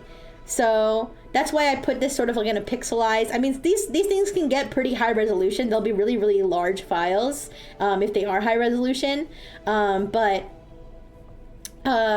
it's basically just raw data of the image pixel by pixel. So that's what the bitmap is. And so that's where the malware was hidden, though, because they hid the malware within the bits, within like the padding and within like the bits of the bitmap image. So if somebody was to launch, I believe the file that was involved in this was like some like actual like Microsoft application or something that they had kind of injected the malware into the assembly. But if someone was to load it, it might be like the Windows logo or something that's the actual bitmap image that the person will see. But somewhere in there, and like I said, sometimes it could kind of alter a few pixels colors depending on where they put the stuff. But it would hidden in there, even though it doesn't look like anything to the person who's loading the image, is the actual malware code. So let's go back to our diagram. Well, not my diagram. This is all, by the way, Palo Alto. I love reading Palo Alto Networks, Unit 42. Unit 42 is my Oshi. All right, I love reading their, even though they use the most fucked up AI generated images in the background. I don't know if you can see this, but it's a system with like a big S. It's kind of stupid, but I do love the Palo Alto Networks articles. But anyway, so here's our net assembly again. All right, here's our net assembly again. Now there's a bunch of steps to this. Okay, yes, Palo Alto also has its own issue. Listen, I like to try to absolve Unit 42 of all of Palo Alto's other problems. So Unit 42 is their like threat research wing, right? We're not gonna blame them for the fact that Palo Alto also has like super buggy and super popular, very critical products and stuff. Okay, but so there's a bunch of steps to this. So first of all, the baddie, the threat actor, would send an email to the victim and be like, here's a super, super important document you need to open right now. And it would be like something like, a purchase order, financial transaction, blah, blah, blah. All right, in the hopes that the person would execute this file. All right. Now, once they executed the file, you have your... Now SV here, this would be the bitmap image, okay? Imagine this is the RIXI image, okay? All right, so the RIXI image gets unpacked by the executable, okay? It gets unpacked into this dynamic link library, which is just it's another executable file, okay? So this tld.dll is what was hidden within the bitmap image, okay? So this is loaded here. Now, there's layers to this, because this is not the malware. TL.dll, I mean, it's all malware because it's all like part of it, but this is not the final result, okay? The TL.dll, the only purpose of this is to go to another bitmap image, okay? Imagine there's another Pixel Rixie. I didn't make another one, but imagine there's another Pixel Rixie, okay? This is going to take this bitmap image and it's going to extract this file here, which is called Montero.dll. All right, Montero.dll is another net assembly, which you're going to see looks like this as well. So we're going to go down. This is Montero. As you can see, it's a net assembly. It has the headers. It has the net directory. Imagine allowing executables as email attachments in 2025. I know, yeah. So, as you can see, I mean, yeah, I guess it is attached directly to the email, right? Let me see here.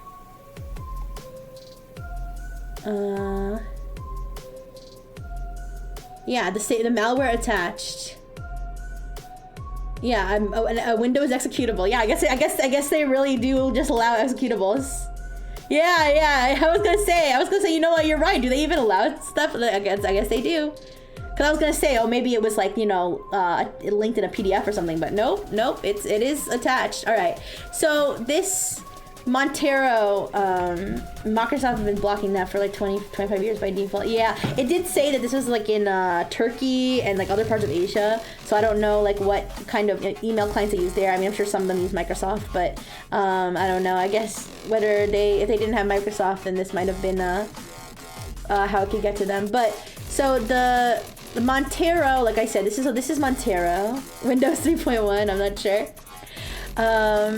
So this is Montero, the Montero net assembly, which, like I said, is the same sort of structure. And this one has, now this actually isn't a bitmap image. This one is a bitmap, it's a different one. This one is a, what did they call it? A byte, what was it? Byte resource. Oh, byte array resource. So this is a little bit different. This isn't an image, but it is like a bunch of raw bytes, I believe, in an array. So within the Montero one, there's a separate resource that's like nested. It's like nested in. So you have your first one that loads this one, which then has this one that is then loaded into this one. All right. So there's a whole bunch of like layers to this. And what's the point of this? The point of this is that the more layers of obfuscation and confusion and stuff that you add to these things, the harder it is for security systems to kind of like pick up on and understand what's going on. So it makes it much harder to detect this kind of thing.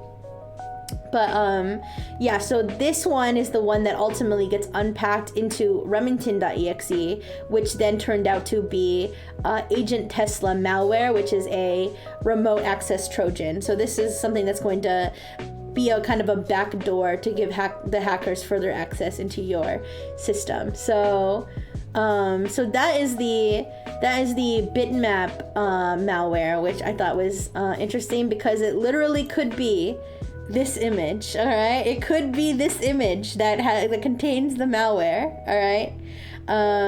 And it would be very hard to detect, although they did say that there's like certain ways that you can set up like a debugger, like in the net the net resource interface or something.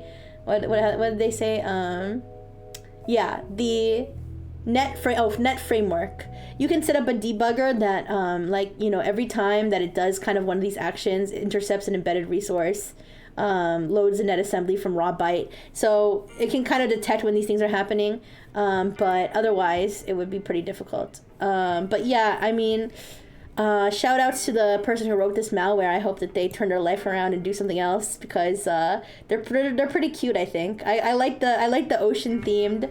I feel like you have to be kind of cute to think, I'm gonna take a little pixel image and I'm gonna okay, not really, because people have been doing steganography forever. They've been using byte arrays as well, because bitmaps are, like I said, very raw data. It's a lot easier to do this kind of attack with a bitmap.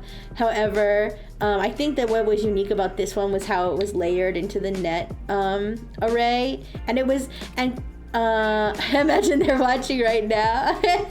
I don't know, Rihanna, is that you? Do you have a particular like for the ocean? I didn't really pick that up, but anyways, I think what was unique about this is that it was embedded in the net array, and it was like directly within the net resource, as opposed to being loaded from an external source. So that is the net assembly malware. All right, the last story you're gonna have to, I know I said you had to bear with me with the last two. The next one, the very, very last story is a very interesting and cool story, but I did not like properly write up like a script and a way to explain this. So we're gonna have to sort of go through the whole blog post together, because I just did not have time to like, like at the last second, I was like, shit, this is the last thing I need to do, and I'm already like late. So we're gonna go through it together, but I think it's worth it because it's like super interesting and it's not that technical. Okay, this one's not that technical. This one's a lot more easier to understand, and it's not like, it's just kind of goofy. So, but I do have a slide, which is based researchers scams scammers out of $129. Too many jokes, no time for scripts. Well, yeah, here's the thing. I mean, when I say script, I don't really like write, I don't write like scripts like for my streams, but when I say script, I just mean like you know, like a bullet point of like what like the stages of this this situation. I just did not have time to write it out, but this, I wrote inflow blocks. Okay, this is info blocks. I was in a rush when I made this slide. Okay, info blocks. We're gonna actually pull up the blog post, but what happened was an Infoblox researcher got contacted by, like, I don't think it was this exact account, but like a similar account. I mean, this is clearly a stock photo. It's kind of weird, but he got contacted by a scam account and decided to take them for a little ride. So we are going to go here. Dancing with a Scammer, Telegram Tango, alright?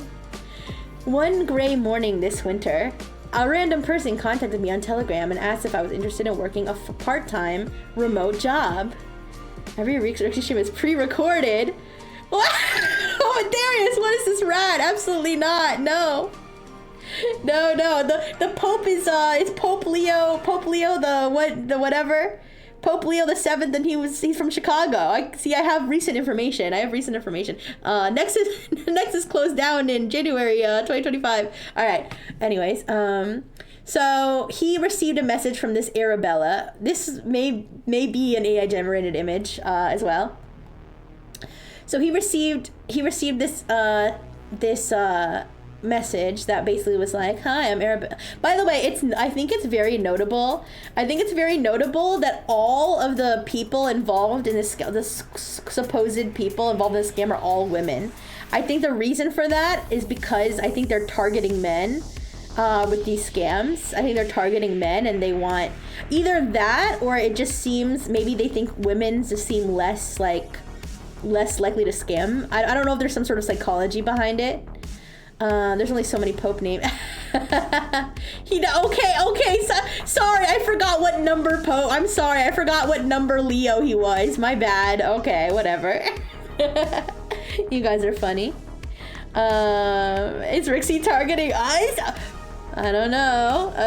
Listen. So he got a message from this lovely Arabella, and they had this like supposed job, the supposed part-time job, remote job that would pay $150 to $310 per day, all this stuff, right? So he's like, okay, sure, I'll do that, because he wants to kind of see where this is gonna go, right?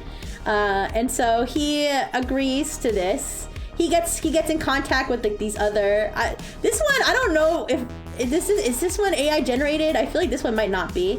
Like that looks like an actual faded t-shirt. So this might be a real person. I don't know if her picture got stolen. Okay, my condolences, whatever. So he gets contacted by other people, and so this is the job that they have him do, right? They have him. Basically, he just has to like click a bunch of shit. Like there's really no skills or anything involved. They have like names of apps for some reason, and it's like this janky interface, right?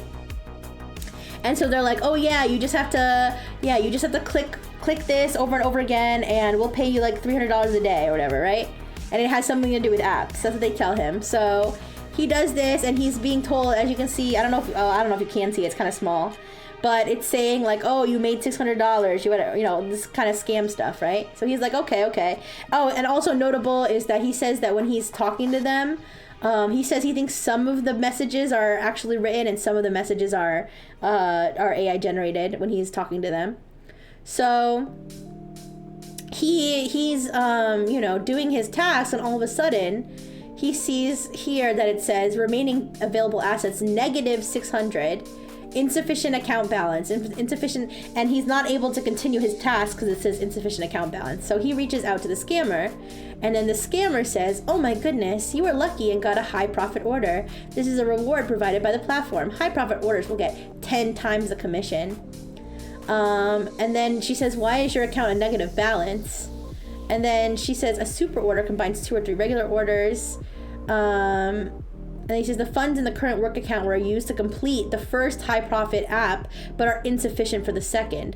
So we need a deposit to cover the negative balance, but I will advance the amount for now since it's my account. So for this time she advanced it, but later they're going to ask him to pay it, right? And that's a scam where you're paying money to make money, right? It's a very basic scam. But it gets interesting. Don't worry, it gets interesting. So he he reaches out to this person who is very real and not a stock photo, and they give him so eventually they want him to pay. Okay, eventually they want him to pay, right? So they give him this Ethereum wallet. They give him an Ethereum wallet. You know, he hid the details here, but they give him an Ethereum wallet. So he looks into the wallet. And he is able to see the transaction because it's all on the blockchain, right? So he can see the transaction history of this wallet. And what he ultimately does is he convinces them when they say you need to send this amount of money to complete your tasks. He goes and finds an old transaction from that wallet that's similar to the amount they asked him to pay, and he photoshops like a transaction to change like the date and stuff to make it look like he's the one who sent the money, right? So they're like, please send us. I think I'm kind of out of order here on the I'm kind of out of order here. This is what he said. But I'm kind of out of order here on the screenshots, but he like photoshopped this to make it look like he sent this, right?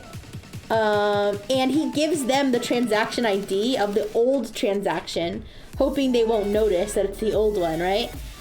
Which they don't, by the way. He tricks them. Yes, exactly. So he basically took some other victim that had already sent them money and said, oh, that's me. I did that. And they believed him. Okay, so he continues to do this. All right, he continues to do this. See, they're saying like you're gonna make all this money. He continues to do this stupid app clicking thing, and so he finally goes through this for however many days, where he has allegedly put in a certain amount of money. All right, he has allegedly put in like, you know, several $100s. Okay. But he hasn't, because he's been sending them Photoshop transactions, okay? So they think that they've already gotten a bunch of money out of him, okay? Which they haven't, but they think they have. So in order to keep the scam up, to convince, you know, him that RuneScape trade, where they say they'll sell you the rune armor, but swap it for iron at the last second. Something like that, yeah. Or but, so to keep the scam up, to keep him on the hook, they're gonna pay him a certain amount, which is less than what he's already allegedly paid them. And so he gives them the details, and they actually send him 0.0339 Ethereum, which is the equivalent of $129. And they actually sent him that without him. I mean, I'm sure he spent a lot. I'm sure he spent more than $129 worth of time doing this. But at the same time, like, he actually received money from the scammers without paying the scammers anything.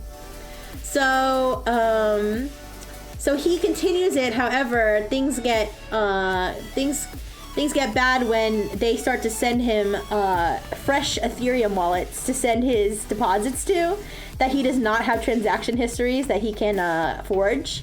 And so he ultimately, he's not able to get any more money out of them. But this is another interesting part where he says, the next day, I woke up to a message from Maria saying that she wanted to have breakfast with me. This was different from our previous conversations, which were strictly business related. It felt like she was trying to go down the route of a more typical romance-themed pig butchering scam. So this is what I said when I mentioned that it's interesting that everybody he's in contact with is allegedly a woman, right? I think it's because they kind of have these multiple angle things where they're like, faithful worker, you're such a hard worker. I really appreciate that in a man. Oh, look at my breakfast. Like, you know, so to sort of like riz them into hopefully giving up more money and type sort of thing. So yeah, it's a good morning. Have a great day. I'm about to have breakfast. If you want to try this delicious food, you can eat it with me. Winky face. Also, is this food AI generated? I don't know. I don't know what this. Oh, this Taylor Ham. Did I just give away my filthy Taylor Ham versus pork roll? I don't even know what the regions are for Taylor Ham and pork roll, but I say Taylor Ham. Clearly the reason there is a shortage of women in STEM is because they're all busy working with these guys. Yeah, I guess so. Yes, these very real, not AI generated women. All right, so maybe they. I'm still waiting for Rixie to try to riz me with a breakfast message. Aw, I would love to have breakfast with the Frengineers. That's a good idea for a stream. Just breakfast with the Frengineers. But so yeah, eventually, I don't know if they caught on to him or if it just was a coincidence, but they start sending him, like I said, a new Ethereum wallet that does not have past transactions. So when he tries to give them a transaction ID from the old wallet, they are like, that does not exist. And so they realize that he scammed them. And so he's like trying to convince them. Like, come on, I'm a good worker. Like, I didn't do anything. But ultimately, they realized that he scammed them. And then it says, I thanked Maria for the Ethereum and asked her about the scam. So he finally was like, all right, the jig is up, right? Unfortunately, she seemed to take offense and began hurling insults at me in Chinese. And that was the end. It says shortly after, both Maria and the customer support team deleted our conversations. Arabella did not do the same to our brief conversation, but her account has been deleted. Oh, what a sad end to this possible blooming romance. Wow. So yeah, he kind of was pretty based with this. I've rarely seen where they're able to get money out of the scammers. I've seen where they've gotten like embarrassing pictures out of scammers, and they've like made scammers angry and stuff like that. But I very rarely have I seen where they actually did send money. Post pictures of vaguely egg-shaped and vaguely toast-shaped blobs. Want breakfast with me, pretty lady? Send a Bitcoin. Want breakfast with me, a pretty lady? Toast-shaped blobs. Yeah, but that is the story of the based Infoblox employee who took these scammers on a ride, and his name is... I don't know if maybe his name is at the bottom. Did they not say who this guy is? I want to buy this guy a beer. No, it just says Infoblox threat intel. This could have been a woman, I think. That in that case, it could have been a man or a woman. I was just assuming, thank you for the burgers. I was just assuming it was a man because of the romance aspect. Like I feel like they probably would only do that for men, but I don't know who this was. But anyways, shout out to them. And that was Dark World Rixie's cybersecurity update. Yeah. Usually these people try to stay anonymous. Oh, that's a very good point. Isarugi Miyosama. I have seen things where it was like, I feel like I recently saw something that was like, stop making I know that like you guys are proud of your what you do, but like stop using your real name. I mean, maybe some of them use aliases, but they're like, because like it could cause you problems with these hackers and stuff. But anyways, make any counter scammed income tax free. Tech chat VTuber text threat actor Yuri. What? I mean, I don't know. I don't find any of these women particularly attractive, to be honest. Maybe because they're not real. But anyways, yeah, so they did. It is understandable. I mean, I know some researchers, they'll go like, but their initials, or they'll go by an alias. But shout out to this researcher, and yeah, if you guys ever want to make money, off of scammers, this is a possibility. You could just Photoshop these transactions to make it look like you sent them, and then they'll send you, thinking that they're making a profit, send you some money. Have you seen Kitboga? Of course I've seen Kitboga. His team set up an AI farm to deal with scammers. Oh, that's pretty funny. Yeah, I think that's pretty based. To just play, to just like have an AI chatbot, like just send them a bunch of nonsense. But yeah, I mean, these scammers they're pretty scummy. They're pretty scummy, but it's just like a job for them. But you know, that still doesn't make it okay.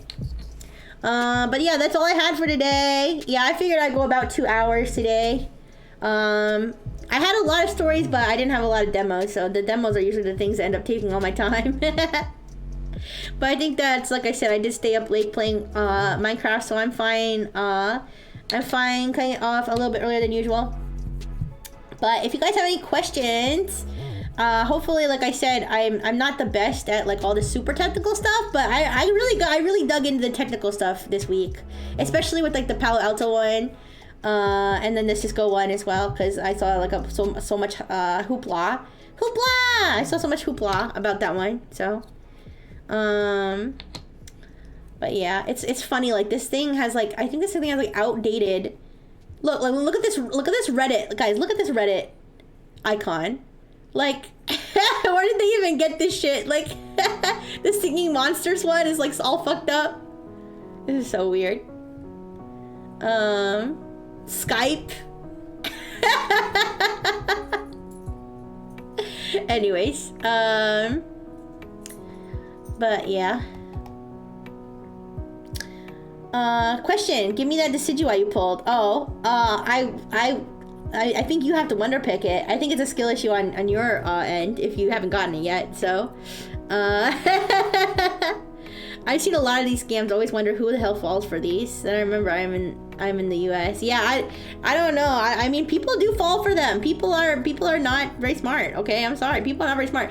I still can't get over the click fix thing. I've been seeing like, I feel like every two.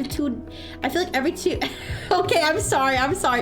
Listen, I have no control over where the Decidueye flies. Okay, if the Decidueye wants to fly into your collection, okay, that's its choice. Okay, please. But I don't know if you guys remember I was talking about ClickFix. I keep seeing an article like every other day. ClickFix this, ClickFix that. Everybody's using ClickFix. What is ClickFix, you guys? What is ClickFix? ClickFix is a scam where they convince somebody to copy and paste malware into their like, that's how stupid people are. I'm sorry. Like, that is like, and people have been using it because it works. That's the thing. Like they wouldn't be using it if it didn't work. It wouldn't be popping off right now. It wouldn't be the latest trend in social engineering if it didn't work. I've seen an employee fall for CEO gift card scam 3 times in 2 months. The same person? They should have locked that person out of any important account after that. That's crazy. But yeah. Yeah, but ClickFix, they actually convince you to copy and paste PowerShell commands to paste into your freaking terminal to execute everything, whatever they want. Okay? because people will do it. Because they're like, oh, the captcha suspects I'm not human, and they need me to paste this, into the thing to prove that I'm human. Yeah, that makes sense. PEBCAC vulnerability strikes again. That sounds familiar. Let me look that up before I say something stupid. PEBCAC. Oh, I know what that is. I know what that is. I knew at that. The problem exists between Cherokee. I knew that. I've heard of this, yes. The problem exists between chair and keyboard. See, now I feel stupid. See, the problem with that one exists between the chair and keyboard. The only scam I'll fall for willingly. There are hot Rixies in your area? Yeah. You guys, nobody... I will never ask you for your password, you guys, please. That's a concern with AI coding. If they train it off compromised code base, bad things can get into your programs. Yeah, that too. I mean, the AI coding thing, I talked about it, I think, the last tech chat that I did. The vibe coding and how it like they tend to the vibe code unless you specifically tell it in like no uncertain terms to not have certain weaknesses, that they'll have certain weaknesses in the code. The other thing is the slop squatting. I don't know if you've heard of the slop squatting, which is a theory. It's theoretical. It hasn't been shown that this has happened, but that if the AI code hallucinates packages, someone could squat that package name and then have it be malware. All the Rixies in my area are room temperature. Aww. I guess you gotta warm her up yourself. Yeah, you gotta warm her up yourself then. Yeah. Okay, guys, I am going to wrap up because this ad really wants to play, and I really don't want you guys to have an ad right at the end of the stream. So let me find somebody to raid, and I will see you again. Tonight at 11 for Deja Vu. Hopefully we'll make some more progress, find out what's going on with that fat lady that we got tied up in the back of our truck or our car. Okay, and I will potentially be on other people's streams for the Minecraft Maid Cafe event thingy. I'm not thinking I'm gonna stream it, but I don't know, maybe I'll change my mind. But yes, so let's see who is streaming this lovely morning. I think Nox is streaming this lovely morning. Yeah, she just got started. Nox just got started up. I will send you guys over there. Oh, she looks beautiful. Yeah, sorry I didn't get dressed up for a maid day, but maybe I will later. We'll see. Okay. Let's send you over to Nox. And you guys have a great day. Thank you so much for coming. Thank you, Yosome. Thank you, JFF. Thank you, Beaker. Thank you, Isuru Gimi-osama. Thank you, Materius. Thank you, Doten. Thank you, Blue and Blue. Thank you, Rihanna. Thank you, any lurkers that are there. Thank you, Jay. I'm sorry if I missed anybody. Big kisses. Bye-bye.